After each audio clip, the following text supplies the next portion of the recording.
ولمن خاف مقام ربه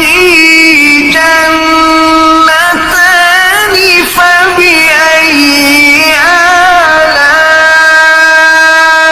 آلاء ربكما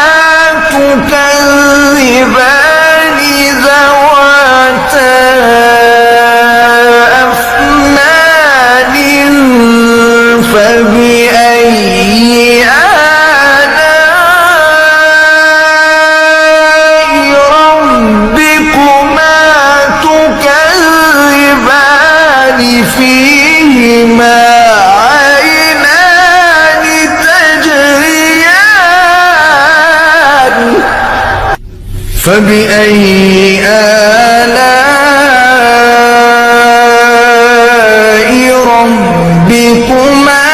تكذبان